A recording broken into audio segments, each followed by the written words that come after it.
Hello? Hello, my name is Roger Coates. I'm summoning you from 1702 and I need your help. You've heard about degrees in math, right? Well, a degree is basically a measurement of the central angle. If you think about a circle and you divide a circle into 360 equal sectors, then the central angle of each one of these sectors is going to be 1 degree.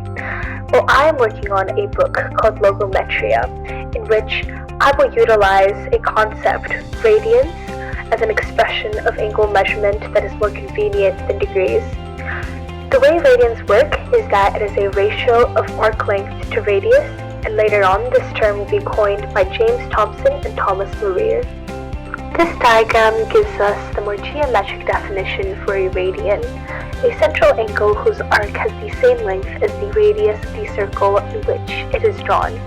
To visualize, if we look at the line segment OB and have it intersect at point P with the circumference of the circle, then the arc length of AP is going to be the same length as the radius.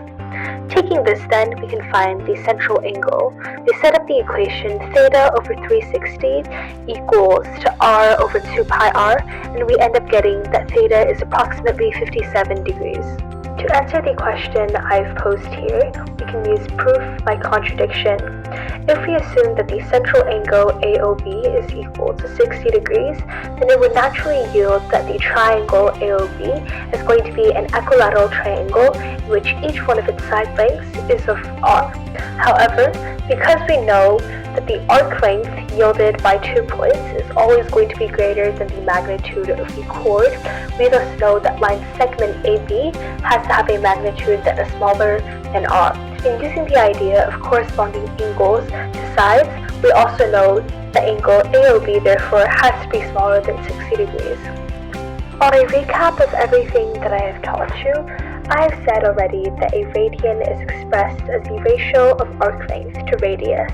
Therefore, 1 radian would just be when the arc length is exactly equal to the radius, giving you a ratio of 1. Similarly, if we manipulate that and set the circumference of 2 pi r as the arc length in this case, then we will find that there are 2 pi radians in every circle. Also based off of these two ratios, we can generalize that S, which is the arc length of a sector, can be the angle and radians of that sector multiplied by the radius. If we compare this to expressing arc length in terms of degrees, which is 2 pi r multiplied by theta over 360, then we will find that it is a much more efficient method of communicating angle measurement. In terms of conversions then, we can remember that 2 pi radians is equivalent to 360 degrees, and pi radians is equivalent to 180 degrees.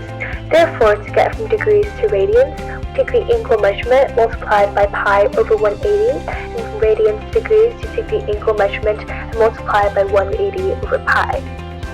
Wait, now hold on here. Before we move on to anything more difficult, I need you to make sure that you actually understand what a radian is. Let's look at the 3 problems that I have given you here.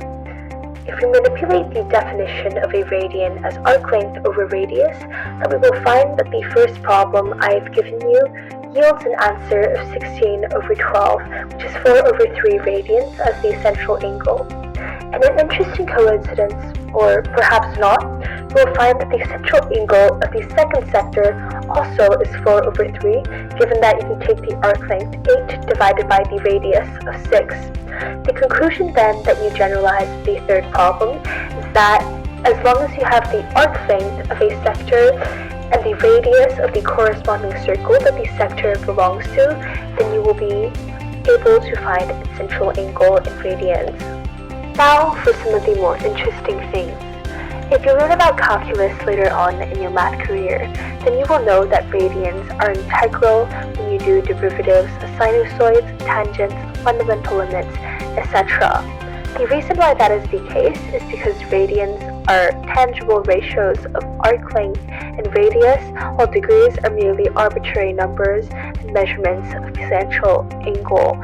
In order to then convert degrees to radians, you also have to multiply by a factor of pi over 180, which just makes the algebra extremely unpleasant.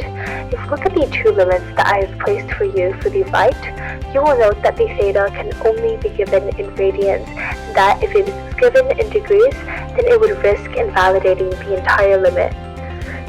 If you are a physics person, you will also know that radians has many applications in said field. Angular velocity is something that people in physics often calculate, and it is almost always in the units of radians per second. This allows equations like centripetal acceleration to be relatively tidy, given that it can just be expressed at angular velocity squared times the radius.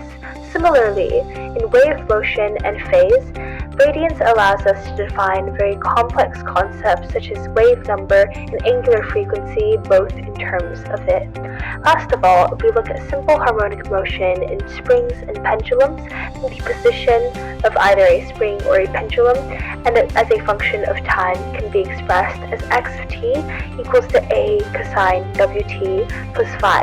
In this case, a is the amplitude of the swing itself, w is angular velocity, as we has just introduced, and phi is basically the phase of the swing. Combining these, radians would make the equation very, very tidy and easy to calculate. Excellent. You've been of great help.